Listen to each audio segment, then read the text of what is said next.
عزیز طلباء، السلام علیکم ورحمۃ اللہ وبرکاتہ۔ اعوذ باللہ من الشیطان الرجیم، بسم اللہ الرحمن الرحیم۔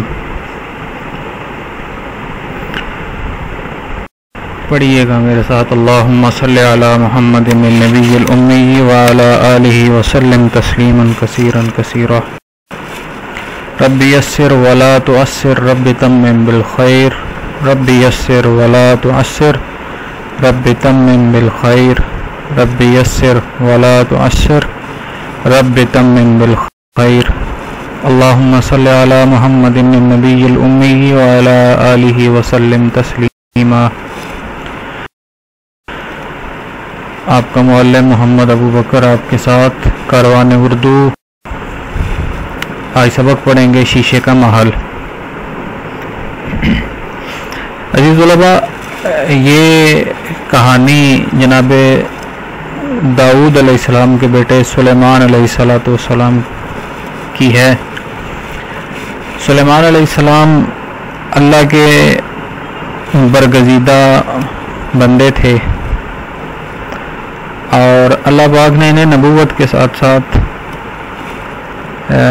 اس دنیا کی تقریباً ہر چیز پر حکومت عطا کی تھی، دنیا کے ہر حصے پر اور دنیا کی تقریباً ہر مخلوق پر حضرت سلیمان علیہ السلام کی حکومت تھی۔ ہواؤں پر، دریاؤں پر، سمندروں پر، جنات پر، انسانوں پر، سب کے حکمران سیدنا سلیمان علیہ السلام تھے۔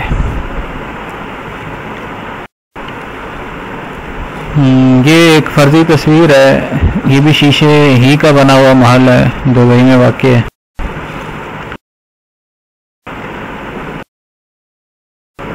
آج جو سبق ہم پڑھیں گے، اس سبق کو پڑھنے کے بعد آپ کے اندر انشاءاللہ ان بنیادی باتوں کو سمجھنے کی صلاحیت پیدا ہو جائے گی۔ سب سے پہلی بات تو یہ ہے جی کہ انبیاء علیہ السلام کے معجزات کو سمجھنے کی اہلیت پیدا ہو جائے گی۔ انبیاء علیہ السلام کے معجزات کو سمجھنے کی اہلیت پیدا ہو۔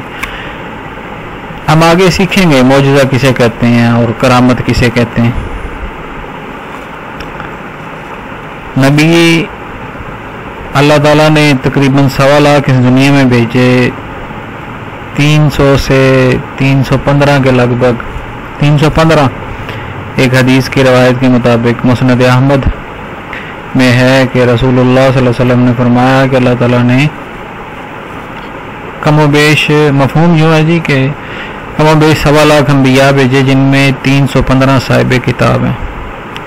تو وہ نبی جو پہلے سے موجود کتاب کو سمجھانے کی کوشش کرتا ہے، اس پر عمل کرانے کی کوشش کرتا ہے، وہ فقط نبی ہوتا ہے۔ اور جو نبی نئے رولز، نئے ریگولیشنز، نئے آرڈرز، نیا نظام، نئی کتاب لے کر آتا ہے، اسے رسول کہتے ہیں۔ ہمارے نبی حضرت محمد مصطفیٰ صلی اللہ علیہ وآلہ وسلم عرب میں مبعوث ہوئے، مکہ مکرمہ میں پیدا ہوئے، 40 سال وہاں زندگی گزاری، اور اس کے بعد آپ علیہ الصلوۃ والسلام نے مدینہ کا سفر کیا، وہاں 10 سال حکومت کی، اور پھر اس دنیا سے رخصت ہو گئے۔ آپ صلی اللہ علیہ وسلم اللہ تعالیٰ کے آخری نبی ہیں۔ آپ کے بعد اس دنیا میں کوئی نبی نہیں آئے گا۔ جب نبی نہیں آئے گا تو رسول تو انڈرسٹوڈ ہے، کبھی آ ہی نہیں سکتا۔ یعنی ہمارے نبی حضرت محمد صلی اللہ علیہ وسلم اللہ کے آخری نبی بھی ہیں اور آخری رسول بھی ہیں۔ بات دوسری طرف چل پڑی ہے، لمبی ہو جائے گی اگر اسی بات کو لے کے چلا جائے۔ اب بس یہ سمجھ لیں کہ انبیاء جتنے بھی اللہ تعالیٰ نے بھیجے، ان کو اللہ پاک نے کچھ ایسی صلاحیتیں عطا کیں جو ان کی مرضی سے نہیں، اللہ کی مرضی سے وقوع پذیر ہوتی، اور اس کی مدد سے لوگ ان کو اللہ کا برگزیدہ بندہ سمجھتے۔ آگے سیکھتے ہیں، معجزے کی باقاعدہ تعریف پڑھیں گے، کرامت کی تعریف بھی پڑھیں گے اور ان دونوں کا فرق بھی جانیں گے. یہ دوسری بات آپ سیکھیں گے اس سبق سے. اور تیسری بات یہ سیکھیں گے کہ کرامات اولیاء اللہ کے، اب نبی تو اس دنیا میں نہیں آئے گا، محمد رسول اللہ صلی اللہ علیہ وسلم آخری نبی ہیں، رسول بھی آخری وہی ہیں. اب نہ تو کوئی نبی آئے گا نہ رسول آئے گا، تو دین کی معرفت لوگوں میں پیدا کرنے کے لیے اللہ کے جو نیک بندے ہیں اللہ تعالیٰ ان کو کچھ مخصوص قوتیں نوازے گا جنہیں کرامات کہا جاتا ہے. اور چوتھی بات جو اس سبق میں ہم سیکھیں گے وہ ہے علم غیب. آئیے دیکھتے ہیں تفصیل کے ساتھ. سب سے پہلے ہم پڑھیں گے معجزہ. معجزہ کسے کہتے ہیں؟ معجزے کا مطلب ہے جی عاجز کر دینا، یعنی مجبور کر دینا، عقل کو حیران کر دینا. عقل سمجھ نہیں سکتی، عاجز اسی کو کہتے ہیں نا جو قدرت نہ رکھتا ہو. تو عقل کی بساط سے باہر ہے معجزے کو سمجھنا. کسی کام کی کوئی سائنسی وجہ سمجھ میں نہ آنا، یعنی سائنٹیفکلی آپ اسے پروو نہ کر سکتے ہو، اسباب کے بغیر کسی کام کا ہو جانا، کوئی ذریعہ بھی نہیں اور کام بھی ہو جائے. یہ ساری کی ساری چیزیں جس کسی بات میں نظر آتی ہوں اور وہ کسی نبی کی طرف سے ہو تو اسے معجزہ کہتے ہیں. سادہ لفظوں میں خرق عادت، جو عقل کو پھاڑنے والا ہو، خارا کا یخرق، خارا کا جلانے والا، پھاڑنے والا، یعنی عقل کو معاف کر دینے والا جو کام ہے وہ معجزہ ہے. دیکھیے جناب محمد رسول اللہ صلی اللہ علیہ وسلم کے دور میں بہت سے معجزات آپ علیہ السلام کے ساتھیوں نے امت تک پہنچائے ہیں. مشہور میں ایک کا ذکر کرتا ہوں اور بات لمبی ہو جائے گی، سبق تک پہنچنے کے لیے وقت اتنا نہیں ہے. تو نبی علیہ الصلوۃ والسلام نے چاند کو 2 ٹکڑوں میں تقسیم کیا تھا. کفار آپ علیہ الصلوۃ والسلام کے پاس آئے اور ان سے کہا کہ ہم آپ پر ایمان لے آئیں گے اگر آپ اس چاند کو 2 ٹکڑوں میں تقسیم کر دیں. آپ علیہ السلام نے اللہ کے حکم سے چاند کی طرف اشارہ کیا اور چاند جو 2 ٹکڑے ہو گیا، ایک مشرق اور دوسرا مغرب میں چلا گیا. اور پھر آپ صلی اللہ علیہ وسلم نے اشارہ کیا تو وہ دوبارہ واپس آ گیا. آج کہا جاتا ہے کہ امریکنز اور وہ لوگ جو چاند تک گئے ہیں وہ اس بات کو مانتے ہیں جی کہ واقعتاً چاند جو ہے وہ 2 حصوں میں تقسیم ہوا تھا. بہرحال ہمارا بن دیکھے ایمان ہے کہ رسول اللہ صلی اللہ علیہ وسلم نے چاند کو 2 ٹکڑوں میں تقسیم کیا تھا. تو ایسا اب دیکھیے عقل کو حیران کر رہا ہے نا یہ کام، عقل سمجھ نہیں سکتی ہے. اب سائنسی وجہ بھی سمجھ نہیں آتی کہ چاند 2 ٹکڑوں میں تقسیم ہو جائے، اور بغیر کسی سبب کے آپ صلی اللہ علیہ وسلم نے صرف اشارہ کیا ہے اور چاند جو 2 ٹکڑے ہو گیا. کوئی بلاسٹنگ نہیں، کوئی ڈرلنگ نہیں، کوئی کچھ بھی نہیں وہاں کیا گیا، صرف اشارہ کیا اور چاند جو 2 ٹکڑوں میں تقسیم ہو گیا. ایسا کام جو نبی کے توسط سے ہو اور عقل کو عاجز کر دے اسے معجزہ کہتے ہیں. یہ آگے لکھتے ہیں جی بعض خلاف عادت باتیں اللہ پاک اپنے رسولوں اور نبیوں کے ہاتھ سے ظاہر کرا دیتا ہے جن کے کرنے سے دنیا کے لوگ عاجز ہوتے ہیں، عام بندہ اس کو نہیں کر سکتا، تاکہ لوگ ان باتوں کو دیکھ کر اس نبی کی نبوت کو سمجھ لیں. اچھا، ان باتوں کا مقصد یہ نہیں ہوتا کہ اپنی بڑائی بیان کی جائے، بلکہ ان ساری باتوں کا مقصد یہ ہوتا ہے کہ اللہ تعالی کے بھیجے ہوئے پیغام پر لوگوں کا یقین پختہ ہو جائے اور اس بندے کو وہ اللہ کا برگزیدہ، اللہ کی طرف سے بھیجا ہوا سمجھ لیں. جب اللہ کی طرف سے بھیجا ہوا سمجھیں گے تو پھر اس کی بات کو مان بھی لیں گے. تو انبیاء کو جو یہ طاقتیں عطا کی گئیں ان طاقتوں کو معجزہ کہتے ہیں. آگے جی کرامت. امید ہے معجزہ آپ سمجھ گئے ہوں گے کرامت کیا ہے جی. وہ خارق عادت کام ہے، وہ عقل کے خلاف کام ہے، وہ عقل شعور کی سمجھ میں نہ آنے والا کام ہے جسے اللہ تعالیٰ اپنے ولی کے ہاتھ پر ظاہر کرتا ہے. ولی دوست کو کہتے ہیں، اللہ کے دوست، اللہ کے ماننے والے، اللہ کی عبادت کرنے والے اور اللہ سے لو لگانے والے، اللہ سے دوستی کرنے والے. اچھا، اس خارق عادت کام کا مقصد کیا ہے؟ نبی کو جو معجزہ دیا گیا اس کا مقصد آپ نے سیکھا کہ لوگ سمجھیں کہ یہ اللہ کا اوتار ہے، اللہ کا بھیجا ہوا بندہ ہے، اور پھر وہ اس کی باتوں پر عمل کریں. ولی کو یہ کیوں دیا جاتا ہے؟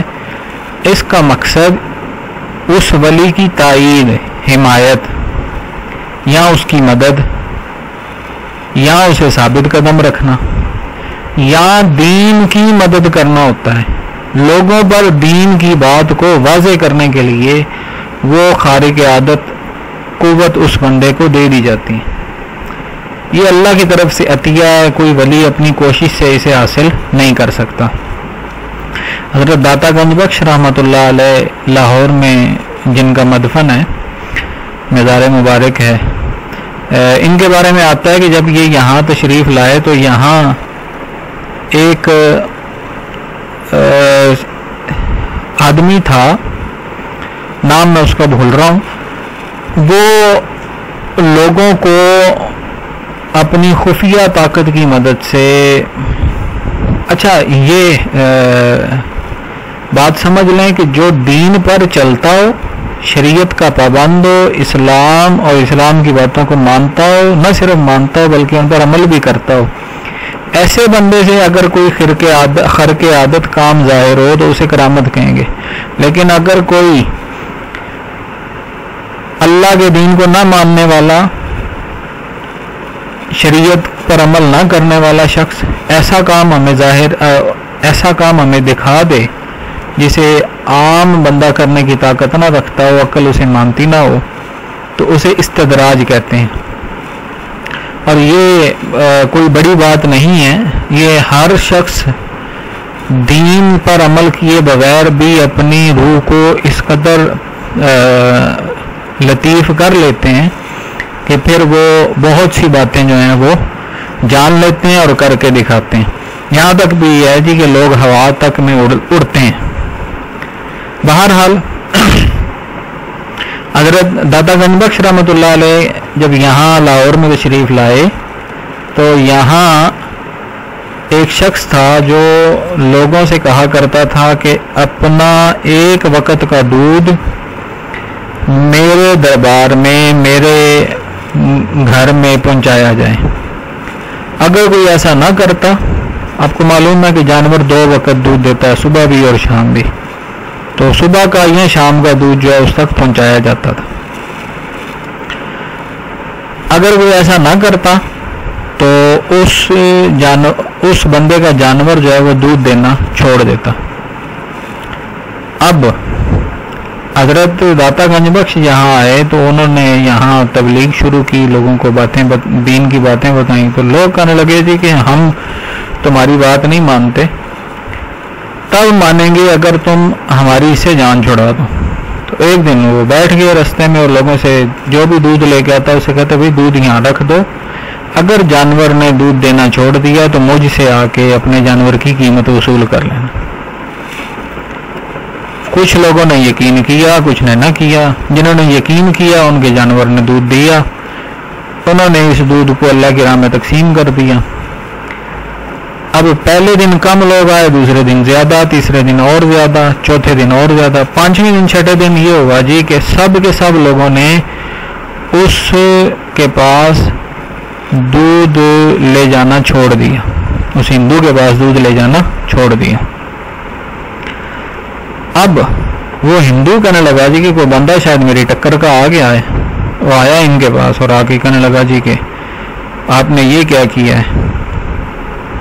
میں تو کچھ بھی نہیں کیا، میں تو اللہ کے بندوں کو اللہ کی طرف جوڑتا ہوں تاکہ وہ لوگ دنیا کے نامراد لوگوں سے جان چھڑا کر اللہ کے بندے بن جائیں. یہ بات جب اس نے ان حضرت داتا گنج بخش رحمۃ اللہ علیہ نے اس سے کہی تو کہنے لگا جی کہ تم میرا مقابلہ کر کے دکھاؤ، میں ہوا میں اڑتا ہوں، تم بھی اڑ کے دکھاؤ۔ حضرت نے فرمایا یوں نہیں، سب لوگوں کو بلاؤ، سب لوگ آ جائیں، مقابلہ ہو، دیکھ لیں کون کتنے پانی میں، کون زیادہ طاقتور ہے۔ تو اس شخص نے اپنا ہوا، اپنا خوف جو بنا رکھا تھا وہ تو ٹوٹ چکا تھا کہ جانور دودھ دینا چھوڑ دے گا۔ حضرت داتا گنج بخش رحمۃ اللہ علیہ نے لوگوں کو 2-4 دن وہ دودھ جو لیا وہ انہی میں تقسیم کیا۔ 5ویں دن ان سے کہا بھئی بس اب مجھے دینے کی ضرورت نہیں ہے، یہ اللہ نے نعمت آپ کو دی ہے، اسے آپ خود استعمال کریں، دونوں وقت کا دودھ آپ اپنے پاس رکھیں۔ اس شخص کو جو حضرت کا مخالف بن چکا تھا، اس نے مقابلے کے لیے منادی کرا دی، اعلان کر دیا، بستی میں اعلان ہو گیا جی کہ فلاں دن جو ہے وہ مقابلہ ہوگا، جو ہوا میں اڑ کے دکھائے گا وہ جو ہے درست مانا جائے گا، لوگ اس کی بات مان لیں گے۔ اب حضرت داتا گنج بخش بھی آ گئے اور وہ ہندو بھی آ گیا اور لوگ بھی اکٹھے ہو گئے، اچھا خاصا مجمع اکٹھا ہو گیا۔ تو ہندو کہنے لگا جی پہل کون کرے گا؟ حضرت نے کہا پہل تو ہی کر بھائی، ہمیں کوئی ضرورت نہیں ہے پہل کرنے کی، تم کرو۔ اس نے کچھ منتر جنتر پڑے اور ہوا میں اڑنا شروع کر دیا۔ تو حضرت خود نہیں اڑے، حضرت نے اپنی جوتیوں کی طرف اشارہ کیا، جوتیاں گئیں اوپر اور اس شخص کے سر پہ برسنا شروع ہو گئیں اور اسے اتار کر نیچے لے۔ اب لوگوں نے جو پہلے اس بندے کے خوف میں مبتلا تھے، جس کی وجہ سے ان کے جانوروں کا دودھ تک سوکھ جاتا تھا، جانور کام کرنا چھوڑ دیتا تھا، بیکار ہو جاتا تھا، اس شخص کو جب جوتے لگتے دیکھے اور ہوا سے اتار کر نیچے صرف جوتوں کو اوپر سے نیچے لاتے ہوئے دیکھا تو لوگوں کے دل میں حضرت داتا گنج بخش رحمۃ اللہ علیہ اور ان کے عقیدے کی ہیبت، ان کے عقیدے کی عظمت جو ہے وہ پیدا ہو گئی۔ اب لوگوں نے اپنے مذہب، اپنے دین کو چھوڑ دیا اور حضرت داتا گنج بخش رحمۃ اللہ علیہ سے کہا کہ آپ جس مذہب یا دین پر ہیں اس کی ہمیں بھی تبلیغ کریں۔ تو حضرت رحمۃ اللہ علیہ نے انہیں یوں مسلمان کیا۔ یہ پہلا واقعہ تھا جس کی وجہ سے حضرت داتا گنج بخش رحمۃ اللہ علیہ کی وجہ سے یہاں لاہور کے اندر اسلام کی تبلیغ ہوئی۔ تو اب دیکھیے یہ ولی سے ایسی بات ثابت ہوئی جو کہ عقل سے عاجز ہے، عقل اسے تسلیم نہیں کرتی، لیکن اس کا مقصد کیا تھا؟ اس ولی کی تائید یا اس کی مدد تھی یا اسے ثابت قدم رکھنا؟ یہ تینوں باتیں نہیں ہیں، دین کی مدد تھی اصل، کہ دین کو یہاں لوگوں میں پھیلا دیا جائے۔ یوں جو ہے وہ اللہ کے ولی جب ایسی کسی بات کا ان سے صدور ہوتا ہے تو اسے کرامت کہا جاتا ہے، اور یہ پکی ٹھکی بات ہے کہ کوئی ولی اپنی کوشش سے اسے حاصل نہیں کر سکتا، یہ فقط اللہ کی دین ہے، کسی کو اس بات کا اختیار نہیں ہے کہ وہ اسے حاصل کر لے۔ امید ہے آپ معجزے اور کرامت کا فرق سمجھ گئے ہوں گے۔ آگے بھی علم غیب۔ علم غیب، اچھا پہلے علم سیکھ لیں، علم کیا ہے؟ علم کے لفظی معنی تو جاننا یا آگاہ ہونا۔ کس چیز سے جاننا اور آگاہ ہونا؟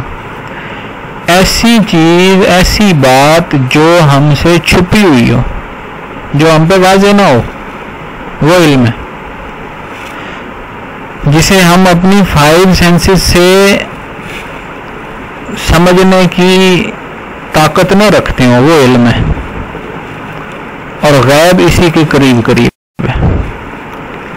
وہ کہتا جی علم غیب چھپی ہوئی اور پوشیدہ باتوں کا علم ہے، پیشین گوئی کا علم ہے، آئندہ آنے والے حالات کے بارے میں بتانے کا علم ہے، وہ علم جس سے گزشتہ، گزرا ہوا یا آئندہ ہونے والی بات یا حالات معلوم کیے جائیں۔ پوشیدہ باتوں یا چیزوں کا علم، چھپی ہوئی باتوں کا علم، یہ علم غیب کہلاتا ہے۔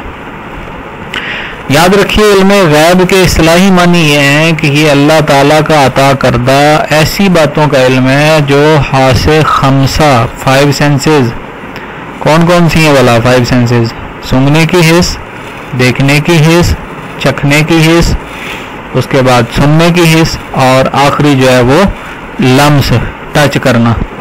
یہ 5 حصوں سے جن چیزوں کو نہ سمجھا جا سکے وہ علم غیب کہلاتے ہیں اور اندازے سے معلوم نہ ہو سکیں، اور جن کے بارے میں اللہ نے اپنے انبیاء اور اولیاء کاملین کو خبر دی ہو، یہ علم غیب کہلائے گا۔ آج کل علم غیب کی بجائے اطلاع علی الغیب، انباء الغیب، انباء نبا کی جمع ہے، نبا کے معنی خبر، انباء الغیب غیب کی خبریں، اور اظہار الغیب ظاہر کرنا غیب کو کے الفاظ بھی استعمال کرتے ہیں۔ یہاں میرا پتر کچھ باتیں ایسی ہیں جو مسلکن جو ہیں وہ لوگوں میں کنٹراڈکٹ کرتی ہیں۔ بعض لوگ سرے سے انکار کرتے ہیں، بعض لوگ علم غیب کو اللہ کے ولیوں، اللہ کے نبیوں تک مانتے ہیں۔ بس یہ ہے کہ وہ علم غیب کی تعریف کیسے کرتے ہیں، فرق وہاں پڑتا ہے۔ تو جو بندہ علم غیب کی اصل تعریف کو جان لیتا ہے پھر وہ اس تقسیم کو یہ تقسیم اس کے لیے کوئی خاص معنی نہیں رکھتی ہے۔ آپ کے لیول کا اگرچہ نہیں ہے یہ بات، لیکن اس سبق میں جو ہے تعارف کے اندر یہ بات بڑی وضاحت سے لکھی گئی، علم غیب، کرامت، معجزے کے بارے میں نے یہ باتیں اسی لیے آپ کو بتائی ہیں۔ مسلکن مشرباً آپ جس بھی مسلک سے ہیں، جس بھی مذہب سے ہیں، مجھے اس سے کوئی لینا دینا نہیں ہے، میرے ذمہ صرف بات کو پہنچا دینا ہے۔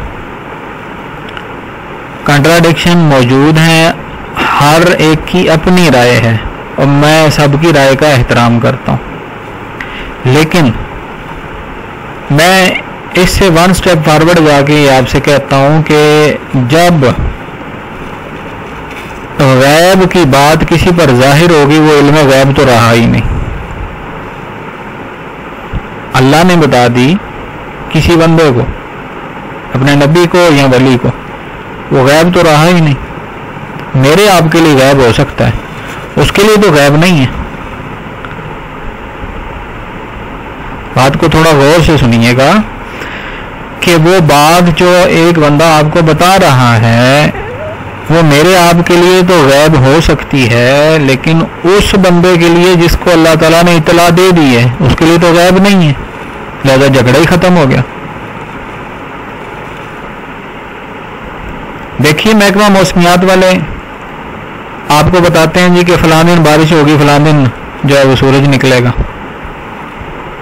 اب مجھے تو نہیں پتا کل بارش ہوگی یا نہیں ہوگی، کیونکہ میرے پاس وہ کمال نہیں ہے، میرے پاس وہ آلات نہیں ہیں جس سے میں جان سکوں، لیکن محکمہ موسمیات کے پاس وہ آلات، وہ کمال موجود ہے، وہ ڈگریاں، وہ تعلیم موجود ہے جس کی وجہ سے وہ جان لیتے ہیں۔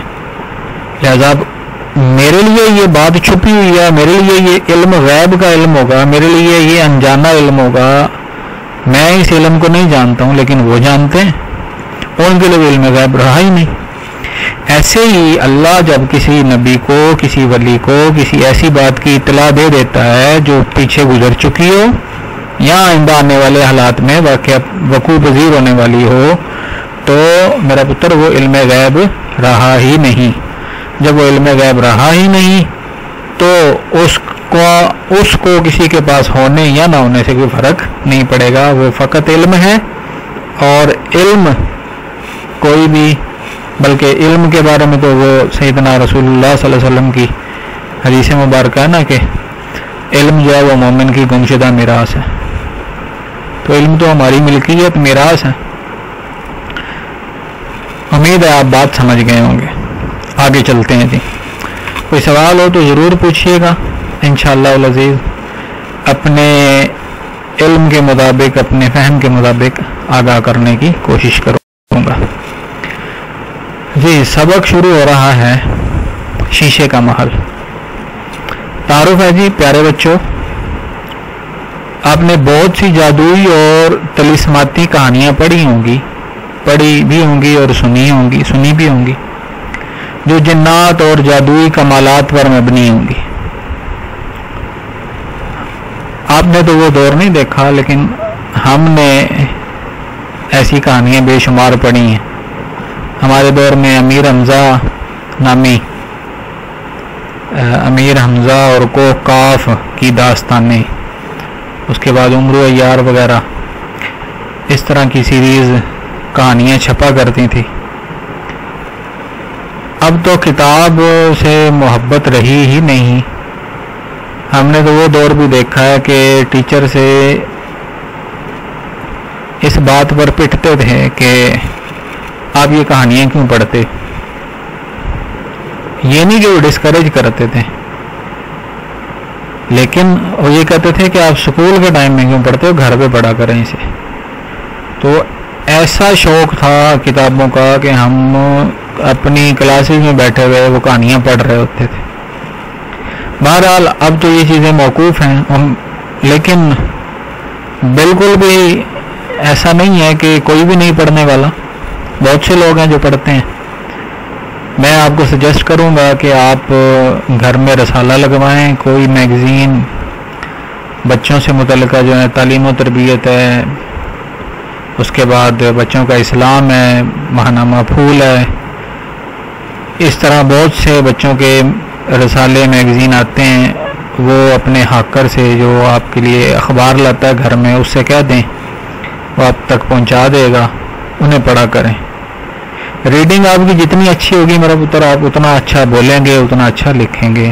آپ کے پاس نالج ہوگا، اور جب نالج ہوگا تو پھر آپ اپنی بات بآسانی دوسروں تک کنوے کر سکیں گے. وہ یہ کہہ رہے جی کہ آپ نے بہت سی کہانیاں پڑھی اور سنی ہوں گی جو جنات اور جادوئی کمالات پر مبنی ہے. آئیے انہی تمام باتوں پر مبنی ایک سچی کہانی پڑھتے ہیں، مبنی مشتمل، جو اللہ کے نبی حضرت سلیمان علیہ السلام کی کہانی ہے. کہانی پڑھ کر آپ کو اندازہ ہوگا کہ غیب کا علم صرف اور صرف اللہ کو ہے، اور اللہ جسے چاہے جب چاہے یہ علم عطا کر سکتا ہے. بات وہ آ گئی نا کہ اللہ ہی عطا کر سکتا ہے. اصل میں مالک اللہ ہے. اپنے نبی کو دے دے، اپنے ولی کو دے دے، یہ اس کا پورا اختیار ہے. اور میں اس سے ون سٹیپ فارورڈ جا کے یہ کہتا ہوں کہ جب اس نے وہ علم کسی نبی یا کسی ولی کو دے دیا تو اب وہ علم غیب رہا ہی نہیں. میرے آپ کے لیے ہو سکتا ہے، اس کے لیے علم غیب ہے ہی نہیں. بہرحال کہانی کو بغور توجہ اور خاموشی سے پڑھیے. حضرت سلیمان علیہ السلام اللہ کے نبی تھے. آپ علیہ السلام حضرت داؤد علیہ السلام کے بیٹے تھے. داؤد علیہ السلام بھی اللہ کے رسول تھے. حضرت سلیمان علیہ السلام کو اللہ تعالیٰ نے نہایت عقل اور دانش مندی عطا فرمائی تھی. دانش مندی، ذہانت، فہم، شعور. آپ علیہ السلام اپنے والد کی ہر مجلس میں موجود ہوتے تھے. مجلس سے مراد بیٹھے کا، اکٹھے ہو کر بیٹھنا. ان مجلسوں میں لوگ اپنے فیصلے حضرت داؤد علیہ السلام سے کرواتے تھے. ایک روز دو آدمی اپنے جھگڑے کا فیصلہ کروانے کے لیے حضرت داؤد علیہ السلام کے پاس آئے. ایک نے کہا میرا انگوروں کا باغ تھا، رات کو اس کی بکریاں باغ میں داخل ہو گئیں اور انہوں نے سارے باغ کو اجاڑ ڈالا. اجاڑ ڈالا مطلب برباد کر دیا. بکریاں آپ کو پتہ ہے یہ جانور آزاد منش جانور ہے، جہاں کہیں بھی جاتا ہے اپنی مرضی کا کھاتا ہے، اپنی پسند کا کھاتا ہے. تو باغ میں جب داخل ہوا تو باغ کی بیلیں جو تھیں اور دوسرے پودے وغیرہ ان سب کو انہوں نے کھا لیا. حضرت داؤد علیہ السلام نے دوسرے فریق سے پوچھا تو اس نے بھی اس بات کا اقرار کیا کہ ہاں واقعی ایسا ہوا ہے. آپ نے کچھ دیر سوچ کر، حضرت داؤد علیہ السلام نے کچھ دیر سوچ کر فرمایا باغ کا مالک اپنے نقصان کے بدلے میں اس شخص کی بکریاں اپنے قبضے میں لے لے. یعنی جس کا باغ تباہ ہوا ہے وہ کیا کرے جی، دوسرے شخص کی بکریاں لے لے، یوں اس کا ازالہ ہو جائے گا۔ جب وہ دونوں فیصلے کے بعد باہر نکلے تو حضرت سلیمان علیہ السلام سے ملاقات ہوئی۔ حضرت سلیمان علیہ السلام اس مجلس میں موجود نہیں تھے۔ دونوں باہر نکلے تو انہوں نے سلیمان علیہ السلام کو دیکھا، تو سلیمان علیہ السلام سے بات ہوئی۔ انہوں نے فیصلے کے بارے میں حضرت سلیمان علیہ السلام کو بتایا۔ لوگوں نے حضرت سلیمان علیہ السلام کو بتایا تو آپ نے کہا اگر مجھے فیصلہ کرنے کا اختیار ہوتا تو میں یہ فیصلہ کرتا کہ باغ کا مالک بکریاں اپنے قبضے میں لے لے اور ان کے دودھ سے استفادہ کرے، فائدہ حاصل کرے، ان کے دودھ کو حاصل کرے، اور بکریوں کا مالک باغ کو دوبارہ درست کرنے کے لیے محنت کرے، یعنی باغ کو دوبارہ پرانی اصلی حالت پر لائے۔ جب باغ اپنی پہلی والی حالت پر آ جائے تو باغ کا مالک اپنا باغ لے لے اور بکریاں اس کے مالک کو واپس کر دیں۔ آپ کے خیال میں کون سا جو ڈیسیژن ہے وہ زیادہ ویلڈ ہے؟ اگرچہ دونوں درست ہیں، تو زیادہ درست کون سا ہے؟ سلیمان علیہ السلام کا۔ اور جب داؤد علیہ السلام کو اس بات کی خبر ہوئی تو انہوں نے اپنا فیصلہ تبدیل کر کے حضرت سلیمان علیہ السلام کا فیصلہ نافذ کر دیا۔ یہاں تک جی رکھیے، یہ حضرت سلیمان علیہ السلام کا تعارف ہے۔ ہمارے 30 منٹ کے لگ بھگ وقت ہو چکا ہے، آج کے لیے اتنا ہی۔ جزاک اللہ خیر و احسن الجزا۔ آپ سے جاتے ہوئے اتنا ضرور کہوں گا کہ آپ کا کوئی سوال ابھی تک مجھے موصول نہیں ہوا کسی قسم کا۔ پتہ نہیں، میں شاید زیادہ اچھا پڑھاتا ہوں کہ آپ کے ذہن میں کسی قسم کا سوال ہی پیدا نہیں ہوتا، یا آپ پڑھتے ہی نہیں ہیں۔ خیر یہ تو پتہ چلے گا جب 1 to 1 آپ سے ملاقات ہوگی کلاسز میں، جب آپ اللہ کرے یہ وبا ختم ہو اور سکول دوبارہ سے کھل جائے، وہاں باتیں ہوں گی۔ خیر کاپیاں بنائیے، اس سبق کو غور سے پڑھیے، اور باقی ایسا بھی ایک بار پڑھ لیجئے گا، کل انشاءاللہ اس کی تفہیم کریں گے۔ اللہ تعالیٰ آپ کا حامی و ناصر ہو۔ السلام علیکم ورحمۃ اللہ۔ اللہ حافظ جی۔